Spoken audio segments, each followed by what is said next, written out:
O grande prazer do juiz não está em condenar. Pelo menos para mim, o grande prazer estava em absolver. Tá. Porque uma pessoa de moral média, quando ela responde a um processo penal, aquilo é suficiente para tirar dela a paz. Isso foi uma das coisas que te fez querer sair? Tipo, a dificuldade que é a justiça? Não, acho que não. Você se realizou lá? Me realizei. Eu não saí da justiça em razão de uma decepção, né?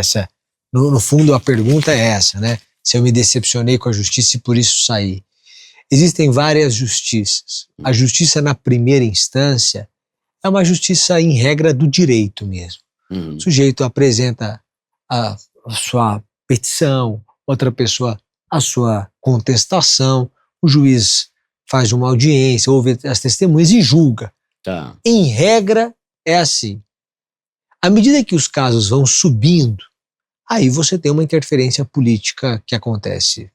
Mas isso não atinge o dia a dia de um juiz de primeira instância, não. Você era um juiz de primeira instância. Primeira instância. Tá. Você acha que o sistema judiciário do Brasil, ele é muito mais complexo do que em outros países? Ah, não tenho dúvida. Tipo, isso é um grande problema? Vou lhe dizer uma coisa. No Brasil, só é condenado criminalmente a pessoa se o caso for para a imprensa ou se ela não tiver um bom advogado. É? É. Se você tem um bom criminalista do seu lado e ele conseguiu tirar o caso da imprensa, às vezes o caso não caiu na imprensa por qualquer motivo, ele vai levar o caso à prescrição. Que passou muito tempo, deixa quieto, não se fala mais nisso. Você tem uma infinidade de recursos, você tem uma infinidade de estratégias lícitas. O advogado está certo, ele está defendendo o cliente dele, ele vai apresentar um recurso, ele vai jogar com as regras do jogo. Mas se cair na imprensa, aí complica, porque o peso da opinião pública é forte. Ou se o sujeito não tiver um bom advogado também. Você teve algum caso, quando você era juiz, que foi difícil decidir, meu? Tipo, caramba, eu tô realmente em dúvida. Acho que os casos mais difíceis para mim não são os... Eu fui juiz muito tempo em vara criminal.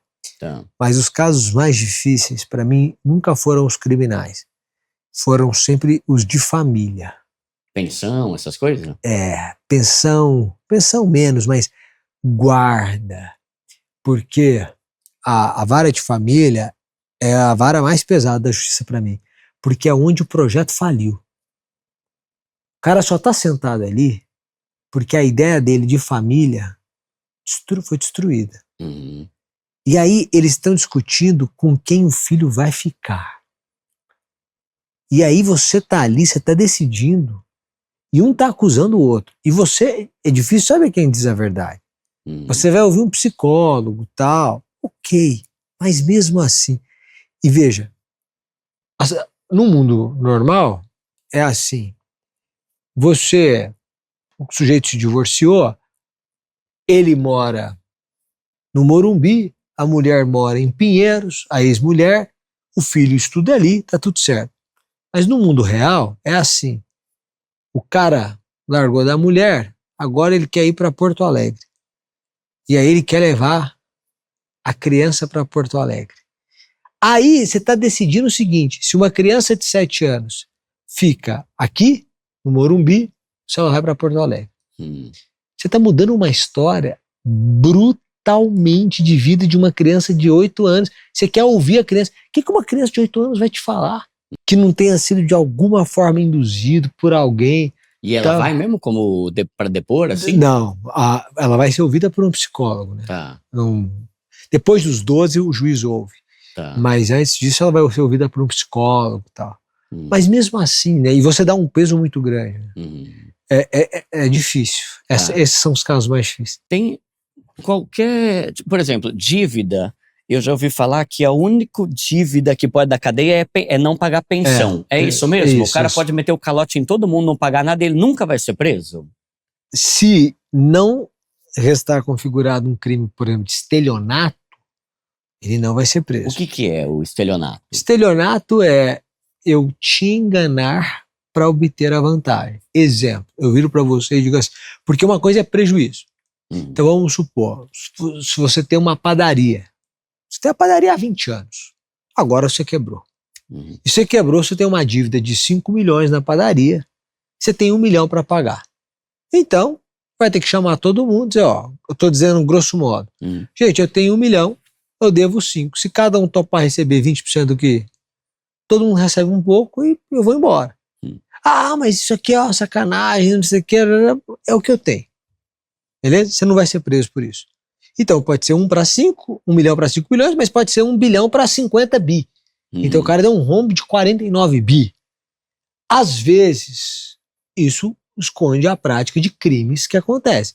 No estelionato, eu viro para você e falo, cara, tem um negócio muito bom, que é o seguinte, se você aplicar seu dinheiro comigo, eu tenho uma técnica, um robô que aplica em ações, eu consigo te pagar 5% ao mês 10% ao mês de juros, porque eu tô ganhando 30, 40 aqui. Você quer botar? Aí você põe. E aí aquela pirâmide. Desde o início, eu sei que eu não vou conseguir te pagar. Tá. Então eu tô enganando todo mundo. Isso é um clássico caso de estelionato para eu pegar o dinheiro para mim. Eu vou pagando, o que entra agora tá pagando você, daqui um ano eu desapareço e levo o dinheiro. Aí pode ser. Tá.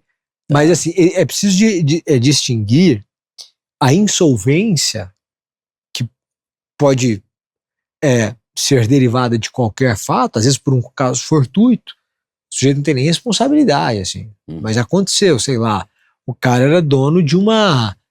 agora a gente viu no Paraná uma cidade completamente destruída. Então ele era dono da padaria, veio um vendaval, destruiu tudo. O cara vai pagar como?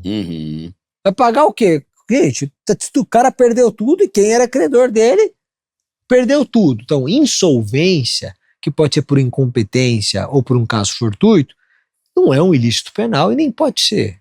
E tudo isso cai na mão do juiz, no final das contas? Se for judicializado, sim. É responsa, né, essa função, né? Te dava muito estresse?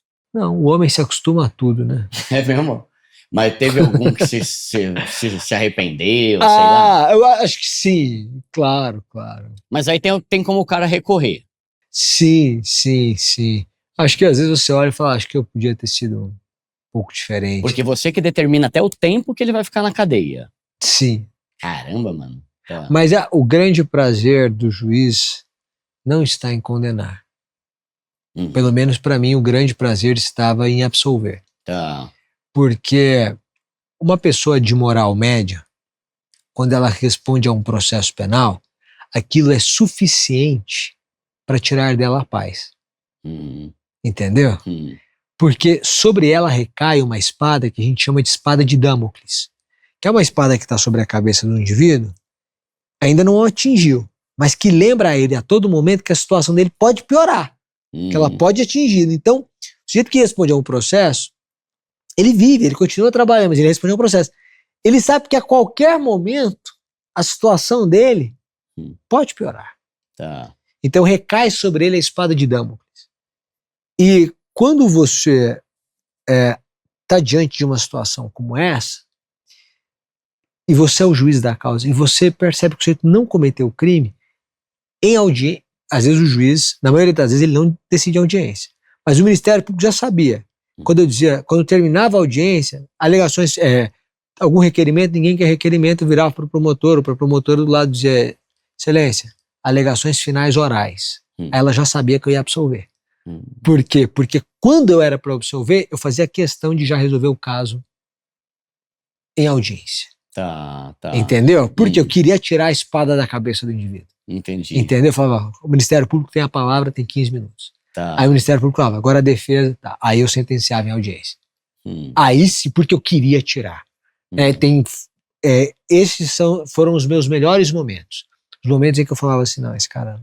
Fala, galera! Passando aqui para te lembrar que a Binance é a maior e melhor corretora de criptomoedas do mundo. São centenas de criptomoedas lá, são mais de 200 milhões de clientes. E isso é muito bom, porque quanto mais cliente tem numa corretora, mais rápido você consegue comprar, vender e com as melhores taxas e valores. Então, isso é uma vantagem absurda da Binance, é enorme. Eles também têm um fundo lá de emergência de 5 bilhões de reais, caso algum dia eles tenham algum problema, algum ataque, né?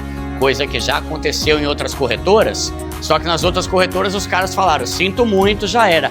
A Binance tem 5 bilhões no fundo de emergência lá, caso isso aconteça, para que os clientes não sejam lesados. Então, é o melhor lugar. E lembrando que lá você tem total liberdade para mandar suas criptos para quem você quiser e para onde você quiser, inclusive para sua própria carteira de criptomoedas. Então, se você ainda não tem conta lá, abre pelo nosso link, é de graça e você ainda vai ter 10% de desconto nas taxas pelo resto da vida. Tamo junto!